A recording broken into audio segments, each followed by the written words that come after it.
let's talk about, while we're here for just a few minutes, let's talk about the holy war, the rivalry, the intensity, the passion. There's always something special about the Utah versus BYU game. There's only, how many miles is there difference right down I-15 between Provo and Salt Lake City? Within 40 miles? 40 miles. So let's talk about that rivalry, because there's always something special about that game. You can see the energy. You can see it in the players' body language, the goosebumps. I mean, there's just more of an intensity. You can see it in your eyes. Talk about it, you as a player and now on staff. What does the Utah-BYU game mean to a BYU player? Well, I mean, it means everything to everyone on campus. You know, it's not just a player or coach. I mean, it's the rivalry. I mean, regardless of how you're doing, that year you can be undefeated or win no games. But at the end of the day, if you win that game, then it means everything. Yeah. Your administration is happy, your coaches are happy, and you just lost 17 games before. But if you win that game, it's pretty big. I mean, it's been going on forever. Right. And if you look at the win-loss, I mean, I think it's pretty even. Yeah. So it's just always a great game. There's rarely blowouts, except for this past year because of this dude. But I mean, at the end of the day, if you look at them, they're all pretty even. They're all pretty competitive games, and the crowd comes out. I mean, you can have no one in the crowd the whole year, and all of a sudden when you get to this game, then the gym's packed. It's always a super important game in Utah, and it's fun to play in. It's a fun game to play in, and you want to win. You need to win that game. Your life can be a little bit easier if you win. Jordan, you've been a part of that rivalry now. What does it mean representing the University of Utah playing against BYU? Whether you're playing at home at the Huntsman Center or if you're down at Merritt, what does that game mean to you as a player now? It means everything. There's so much intensity in the right when you're just in warm-ups. The fans get there early, so it's just right from the start. Even the start of that day, people are tweeting at you, talking smack. Okay, let's be honest. Is it that day, or is it that week, or is it that month? I think it starts when you sign. There you go. To BYU or Utah. Yeah. It starts from there. So it makes that rivalry even greater when you have those people both sides saying you need to beat them or you have no chance to beat us. So it just makes it fun, and it's just so much energy in the game. Well, let's look at it this way. How is it for your families? How is it for the fans? What are the fans? Do they have different interactions with you during that week, or the press? And the press kind of hype it up because it really doesn't even need hype. I mean, it is what it is. Do you feel more intensity for that week from spectators, fans, family members? Because you're either blue or you red. I mean, it's almost like Bloods and Crips. Where you come from. It is what it is. So, what's the difference? Tell us what it is. What is it lacing up your shoes in the locker room before you're going onto that floor, knowing that you're going against the Cougars? Put it in a player's perspective right now. It's just not like any other game. It's hard to explain, but just in the locker room, you're just thinking, all the stuff that's been said, all the practices, leading up to that game. It's just now you have to go do it. It's just tough. You have to be in the game and in the locker room to really feel what that feels like. To play in that game. So it's kind of all I can explain or say is just it's almost, I don't know, it's just not like anything else. Kind of surreal? Yeah. So let's ask this. As you sign with the BYU or as you sign with the Utah, do you already have that calendar date circled on your calendar? I mean, when it's coming, the build-up, and you want to play well before that game so that way you can have some momentum. But tell us about that, Mike. I mean, tell us. Well, it was probably different for me because, we tried to get Jordan. Okay. He never tried to get me. We tried to get Jordan. So for me, when you sign with BYU, that game's coming. Mm-hmm. And when I was at BYU, you played Utah twice because we're in the same conference. Yeah. So it was just like if we lose, we got a chance. We can still get them. But now, for Jordan and the rest of the guys, it's once a year, man. Yeah. And then because of the conference realignment. You either gotta just take it. I mean, you win and you sit on that for a year, or you lose and people tell you how bad you are for a year. Okay, so let's talk about that. What is that like? Okay, so you guys won this year. Do people still talk about it with you? I mean, they say, hey, you had a great game, or what is it like after the game and after the result? I mean, is it hard to live with that and eat that and hear about it for a whole year? I think because we won, it just makes things easier on campus, makes things easier, when someone, in the state that is a BYU fan wants to come talk to you about it, but, they can't really say too much, because, we got the win this year. So I think it just makes it easier, with the people around and people you associate with, either if they're BYU or Utah, because if we would have lost, the BYU fans are coming at you and your fans are coming at you. Yeah. So it just makes it easier that way. It was the same with football. I mean, it doesn't matter if it's softball, basketball, it could be volleyball, but that's one game you guys won, and you need it because you want to have that bragging right for that whole year, right? Right. I mean, it's being able to work with other athletes this year, like whether it's swim, softball, football, I mean, whatever it is. I mean, these teams want to beat Utah, and those other teams want to beat BYU. I mean, it is what it is. I mean, the rivalry is going to be there, and you can't stop that, whether we're in the same conference or not. And I just hope they continue to play and keep that thing going. I know they're taking a couple years off from football, but for basketball, you have to keep that thing going. Yeah. So let me ask you this. You got the win this year. Is the preparation going to be any different? Is it going to be any less intense before the BYU game the next year? No, not at all. I know it's going to be tougher if anything. It's like I said, there's so much energy, and so it's hard not to, like, if you don't get up for that game, I don't know. You don't have a pulse. You don't have a pulse if you don't get up for that game, right? It'll have the same energy, same intensity. It's going to be, a tough game. It's going to be fun. Okay, so as players, you both played in the rivalry. Could you feel the intensity? Could you feel the passion from your coaches when this game was coming up? Because, I mean, the coaches obviously want to win it. The athletic directors want to win it. The institutions want to win it. But where does it start? Where do you start to feel it? I mean, is it right when you sign the dotted line that you know when that game's coming up? What do you think? Well, I think the coaches try to downplay it. They try to say, "Oh, this is going to be like every other game." They try to say that, but at the end of the day, there must be some kind of bonus in it for something. You think Coach Rose's pulse isn't going a little bit quicker? Oh yeah. I bet you he was a little bit more upset when we lost that game than other games. Okay. And that's just kind of what a rivalry does. I mean, sure. Any rivalry. Yeah, because I grew up in Indiana, where it was Indiana versus Purdue.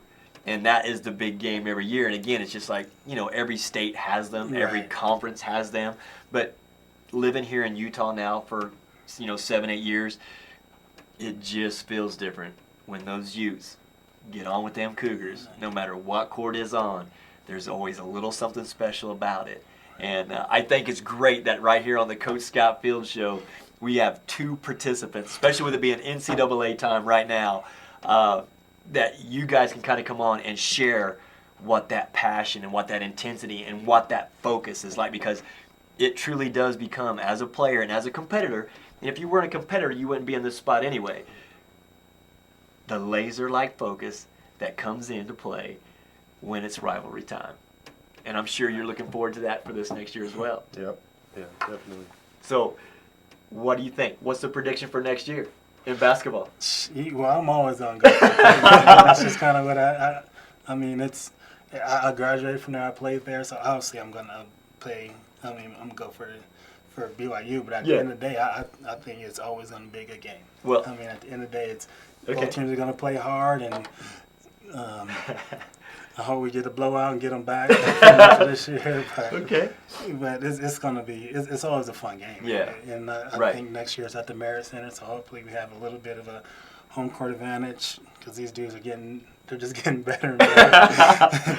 So, I mean, it's always fun, man. Whether it's just like I said before, whether BYU's bad that season or Utah's bad that season, both teams end up playing their best that game. So. Let me ask you this. from a different perspective, do you think playing in the Pac-12 helps prepare you more for a BYU rivalry because of the intensity of that conference and the competitiveness of that league and those coaches and those players? Yeah, definitely. You know, BYU always has great players. So in the Pac-12, every night you're playing versus, you know, great players, guys that are one and done, you know, bigger players, you know. So I think, you know, definitely it does prepare you for games like that where high intensity and, you know, every possession counts, you know. So it, you know, I think it definitely prepares you for games like that. Sure, that's awesome. I'm going to ask you guys both before we sign off, and Jordan, you know, stays with me individually. We got a poll question for tonight, and I'm going to ask you each the question and just give us an honest answer about your feelings, your comments towards it. You're in a player's perspective now. You're more in an administrative role. Poll question for tonight on the Coach Scott Field Show. Should NCAA student athletes be paid? We've had some great comments coming in on Twitter, also had some coming in on Facebook. And we're going to open up about a 5-minute call-in section tonight where you can kind of sound off as viewers and give us your perspective on that. But from a player's perspective, you know, this last week, I think it was the Northwestern University football players kind of got together and unionized, which is a huge step in the right direction because these guys are feeling that they've been exploited. As a student athlete at the University of Utah right now, should NCAA athletes, student athletes, be paid? You know, personally, I think they should. You know, my first year actually they did for a little bit. They paid, I think it was $2,000 a semester. I think it was, and you know, I never really heard why they took it away or anything like that. So I mean, they have. It shows that they can, you know, put in a program or, you know, some way to do that. And, you know, then when you see, you know, you see billboards, you see your jersey, you see, you know, how many fans come to the games, not for anything else but the players. Yeah, because it's no disrespect to the universities, no disrespect to the presidents, but there's no jersey for the guy in physics that's out there. Yeah. But you're there for the education, without a doubt. You're there for the education. Appreciate your input on that because it's a hot topic right now.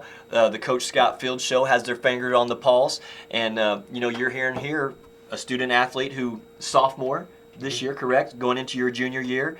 You say, yeah, a small stipend should be taken care of. Would it make your life easier as a student athlete? I think so. Yeah, you know, it's tough sometimes when you'll go by. You know, I think they're called the red zone. They have jerseys up and things like that, and then, you know, you look in your gas tank and it's you know, it's on E. You know, it gets tough. You know, you gotta live on a peanut butter jelly sandwich, huh? I feel you. Okay, well, Coach, from an administrative standpoint now, do you think now? Because again, as a player, you went through it. You didn't have a stipend, you didn't have anything, and there's got to be a grandfather clause and all this because you look at EA Sports, you're seeing pictures of athletes on the covers. You see it in magazines. It is a business. It's a multi-billion-dollar business. You're on the administrative side now. Should NCAA student athletes be paid for their services? Or is them getting a full ride scholarship and their books, tuition, fees, is that enough? I mean, where do we draw the line? What's your feeling? Well, I think when it comes to, you know, exploiting the athlete, like, you know, putting them on video games or selling their jerseys with their names on the back, obviously I think they should get a little bit of cash for that. But for me, I think I love the amateurness. I love that it's an amateur sport. I love that they have to, you know, build on. They're trying to get to that goal. I love that. But I'd say, I mean, if they're being exploited and they're on video games, if they're getting, you know, their jersey sold, pay them something. But at the end of the day, I think. Let's look at this. Johnny Manziel last year, all the big controversy. We don't know what happened. Right. Should he get paid for an autograph session? You know, he's a Heisman Trophy winner. He's going to these speaking engagements. You know, he's doing it on his own to promote what he's doing, to showcase himself. Is that enough? Or should he be paid for an autograph session where he goes and spends a couple hours or signs, you know, 4,000 helmets? I mean, what do you think? I mean, if someone, because obviously someone's making money off that. Yeah. They're featuring his name. They're saying, oh, Johnny Manziel is going to be here. He's going to sign autographs. He's keynote speaker here or there. Obviously, I think they should get a little bit. Well, I think where my problem comes in as far as paying athletes is that a lot of universities don't have the funds to pay all their athletes. Okay. And then at that point, I think it becomes a recruiting advantage for bigger schools. Where, I mean, if that was the case, then March Madness wouldn't be March Madness. Because obviously, if you can pay your athletes more than a small school, then I think you're already going to know who's going to win because they're going to have all the best players. But I think if it got to a point where all the schools can pay their athletes X amount of dollars, which it won't happen just because schools are bigger than the others, then I think we should keep it the way it is. But if it ever gets to a point where the NCAA comes in and say, okay, we'll subsidize this income or whatever and help out other schools. Then let's look at it this way. Title IX for the female athlete. Okay, so is the football player who's the offensive lineman, that weighs 320 pounds, who's like the number 4 draft pick at one of the major SEC schools? Well, what about the little, water polo player out at Slippery Rock or out at Chaminade University who's not getting the exposure? But where do you draw the line? Should the volleyball player get paid as much as the basketball player? So, I mean, there's a lot of, debate and banter that's going on about it, and I really appreciate you guys kind of chiming in and giving your perspectives because you're both at NCAA institutions in different capacities now, and you're hearing it first right here on the Coach Scott Field Show. So let's come back in another 2 minutes, and we'll have Jordan Loveridge, the former Utah Mr. Basketball and Utah Ute, right here on the Coach Scott Field Show. And thanks so much to my friend Mike Hall for being on the show and bringing his insights about his international travel. So nothing but love for you, my man. Thanks for having me, Coach. I appreciate it, baby. Nothing but love.